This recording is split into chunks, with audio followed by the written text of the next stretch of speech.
We love it. Hi guys, it's Troncoso back. Okay, I'm gonna do this properly. Make sure that we have this going well. By doing this properly, specifically, it's gonna help if I do it this way. The angles.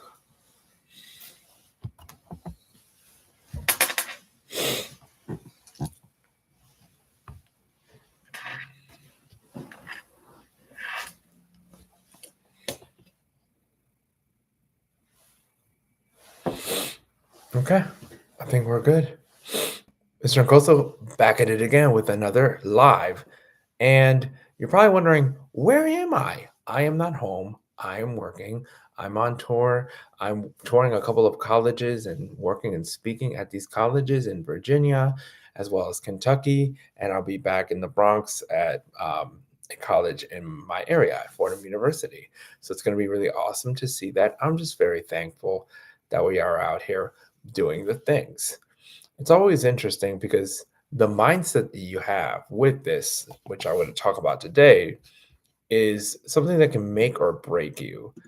I'm saying this because, you know, it's the end of the year. So you think sometimes it's like the end of your efforts and what you got to get done. And it's like, now you still have to do the things. Like, we're not finished. I was talking to these college students yesterday about the fact that, like, you have to make a choice. You can choose to be comfortable, or you can choose to be a champion, but you still have to choose. You choose automatically. Indecision's a decision. So you have to remember that that's the choice that you are making. So are you choosing to be your best self? Are you choosing to be a mindset master? Are you choosing to be great? And if you're not, you're choosing to be mediocre. You're choosing to muddle what you know you were called to do. You're choosing to be murky. You're choosing to be mid, as the students would say, as I would say, because like you are middle of the road, you are average, you are allergic to being phenomenal. You can be the best you can be, but you're not operating in that, which is crazy. But everyone does it.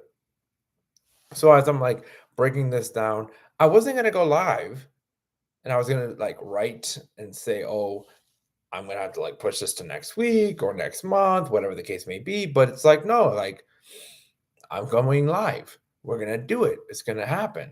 So one, follow IG so you know what's happening with the journey. But let's talk about this, right? This topic changes your life. This topic will change the trajectory of what you are trying to accomplish. And as we head to 2026, I need you to understand this. Mindset moves you. Mindset operates in you to make sure that things get done. Mindset does that, not your circumstances, not your talent, not your resources, your mindset. You set your mind on what you need to accomplish. You set your mind on the target that you are aiming, but are you aiming at anything? Like, I want you to consider and think about that. Are you aiming at anything? Or are you just coasting? Are you on cruise control? Are you gliding? Is the plane landing on something, or are you just kind of like flying in circles thinking that something's going to come to you? You have to be very strategic about how you are setting your mind and setting the target of what you're trying to accomplish. So before we jump in, think about this. What's one word that describes how you walked into today? People. We talk about power all the time. Are you moving with power? The first is P, presence. How are you showing up? How are you appearing? How are you showing up today? If you're showing up today ready to lose, you're going to lose. Again, like I said in the video, whether you can or you can't, you're right. So are you operating with that? That's something you have to consider. And your feelings can't save you. I'm going to say that again. Your feelings can't save you. You're waiting to feel ready. You're never going to feel ready. You have to go. You have to do it. You have to set your mind on what you're trying to accomplish. I cannot wait for all the new year, new me. 2025 broke me, but 2026 is going to make me fly like a bird. And then 2027 is going to make me shoot like a rocket. And 2028, I'm on the sun. That doesn't make sense because you're not doing anything that would constitute growth. You think you are, but you think, you don't do.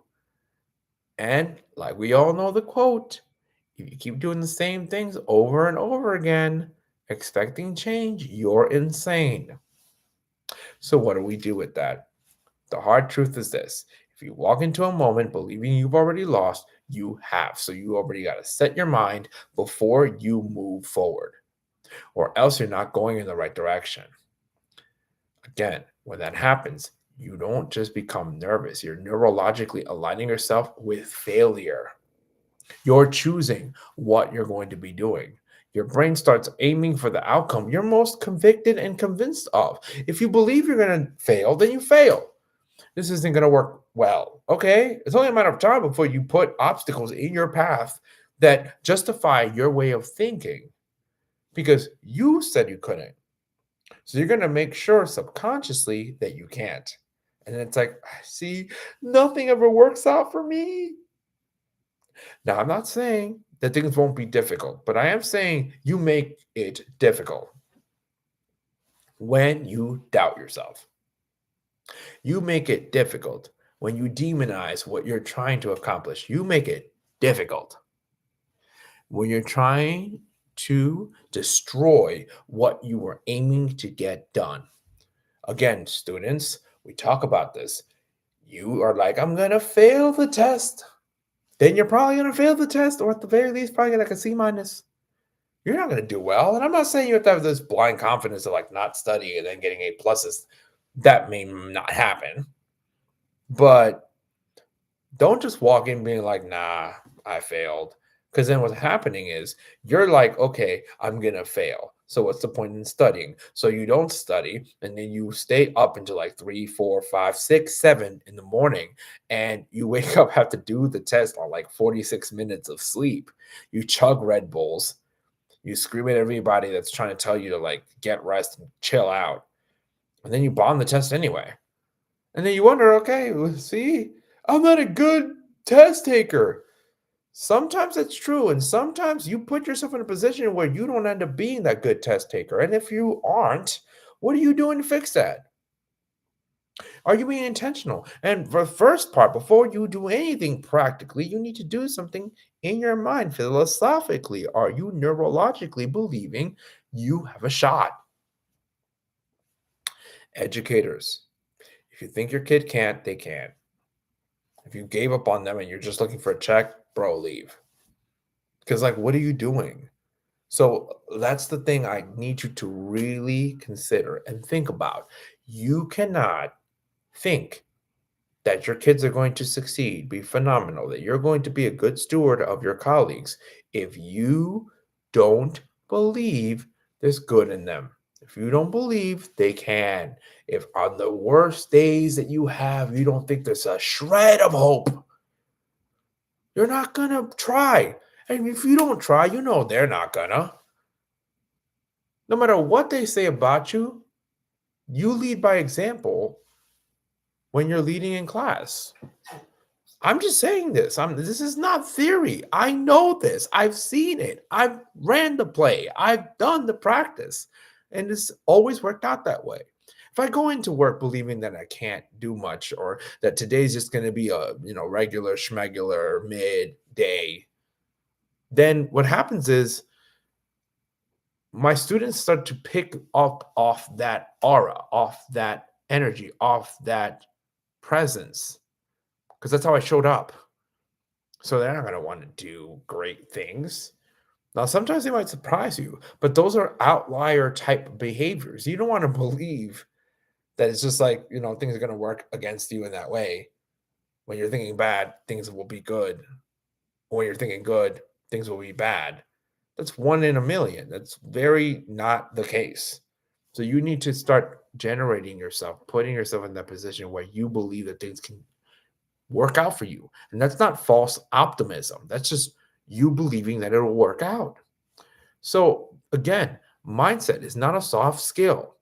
Every choice, every breakthrough, every missed opportunity, every success is set scaled. It's structured on mindset.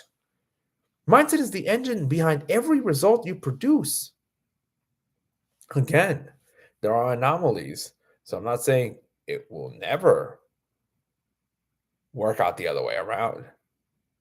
But let's be honest, if you plan to fail, it's most likely because you failed the plan. And you failed the plan because you believe that your thoughts are feeble, they're fake, they're flimsy, they're finicky. You believe that it's not possible to be able to do things for your curriculum, for your class, that you can't structure that you don't think that like you putting that decor on the door makes sense. I gotta give a shout out to one of my old colleagues, Miss Lachelle Unique Maldonado, because that woman, when I tell you, she be decorating the doors, she be like, the kids have so much pure happiness off of seeing her creativity as an educator and thinking about what that would mean for everybody that's listening here of giving your craft the attention it deserves so that kids see the excellence of, and also a mirror of what they can be.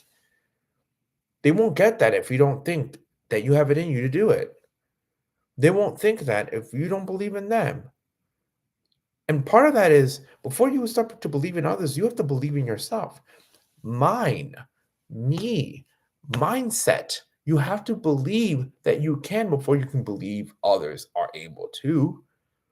So that means, how do you feel?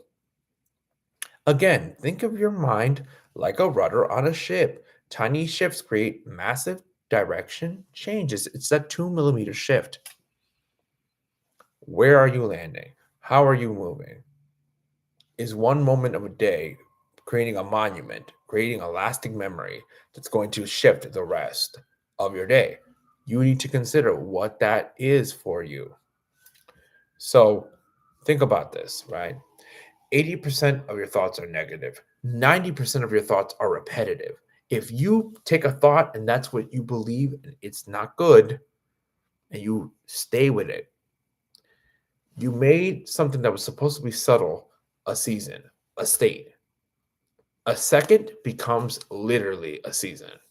And we know how seasons are. We got four of them, right? So, like, if I even think about just that, something you should have been on for like 4, 5, 6, 7 seconds ended up costing you 3 months of your life because you wouldn't let it go. You choose what to do. You write it. You do voice memos. You choose what you do. You have to make that decision. I created a guide today because it's something that I used to teach my students on, and it's voice memos. Express your feelings, everything that you're going through, and then feed it through AI. Feed it through a thought manager of like a text manager. So you can see, okay, where are my holes? Where are my pitfalls? Where am I thinking small and diminishing and dismissive and like I'm dwarfing the impact I could have? And find ways to reframe it so that every time you have that thought, you can reframe it. You have to be able to reframe these thoughts. Like you got to be able to do this. Students, again, we're halfway through the school year. Some of y'all are walking into tests like you already lost, like you already failed. Some of you guys are going through, some of you guys are acting like you're going to get left back, and it's December. Some of you guys have parent teacher conference in a couple of weeks. You're already thinking about what to tell your parent about you. You're avoiding the belt, the chancleta, like you're avoiding it. And I'm just like, mijito, respectfully, start to move in a way where you can be able to take advantage of, take dominion over, take ownership of what happened, wavelength with people, connect where they are. Someone's mad. It's like, okay, got it. I can't just be out there laughing in their face, but I have to connect with them. Do the energy that you need to make sure that you have that. Match their anger with submission. It's like, okay, I'm sorry, own it, and then resonate in a way where you're like, I'm going to do my best to get better because that's the best way to move. The truth is this, right?